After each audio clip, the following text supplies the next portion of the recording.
Eric va de mal en pire. Je n'ai absolument pas de la peine pour lui en me disant oui, c'est Madas qui l'a marabouté et tout.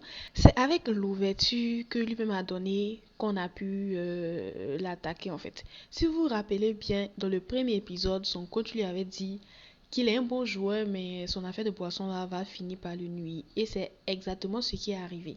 S'il n'était pas alcoolique, il aurait pu décliner l'offre d'aller se bourrer la gueule alors qu'il y a un recruteur qui arrive pour te voir.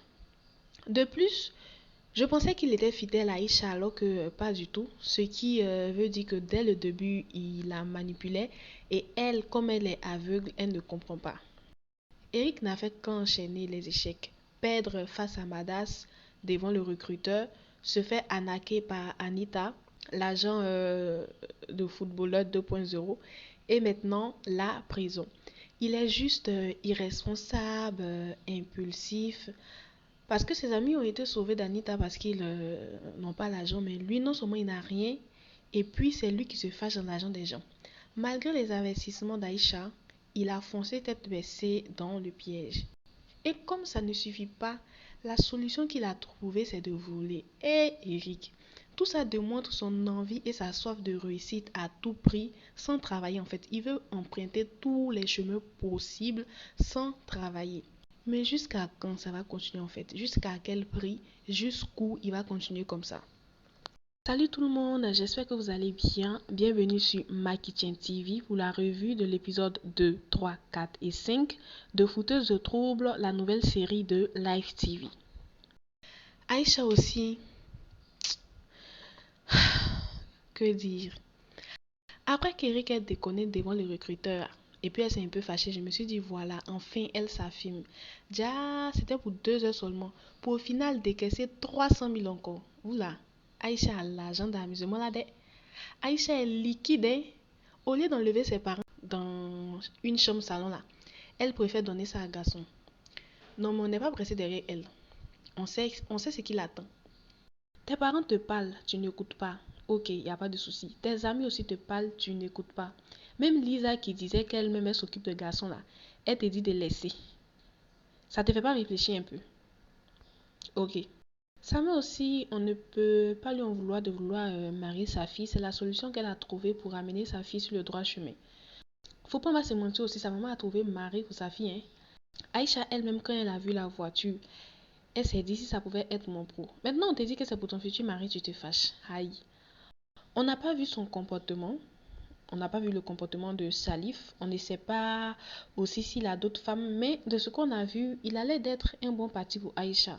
Sa mère n'a pas pris un rienneux ni un vieux. Donc ça va. Des fois, nos parents font de bons choix pour nous aussi. Ce n'est pas tout qui est mauvais. Donnez-moi votre avis en commentaire. Son père, je le trouve trop lassiste aussi. Tu veux pas qu'elle se marie de force, c'est bien, mais fais quelque chose quand même. Bref. Maintenant, parlons de ma star internationale, Awa Jairi.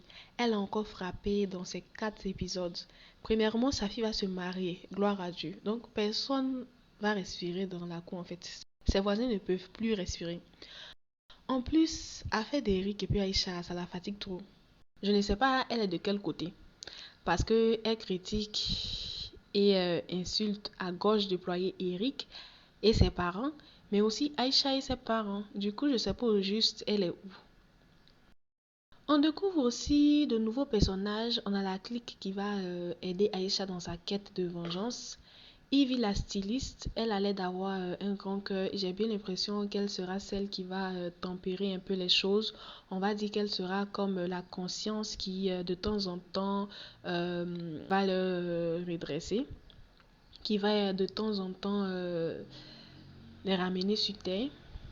Lisa, celle qui sera plutôt l'inconscience d'Aïcha, celle qui sera toujours prête pour les faux coups, celle qui va mettre le piment, l'huile sur le feu. Vous savez, l'amie qui te soutient toujours quand tu es dans le faux là. Ciao, c'est elle.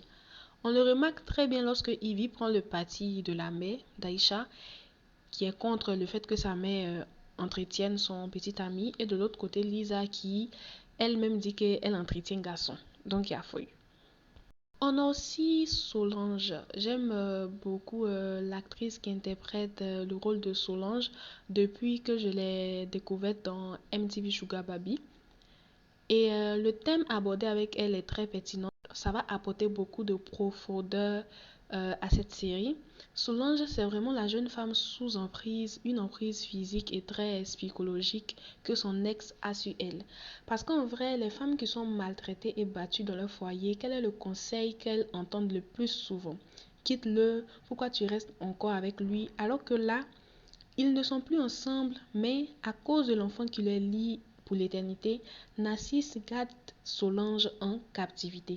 Prisonnière dans sa tête et par la peur, Solange n'a aucun recours et se sent donc condamnée à supporter Narcisse.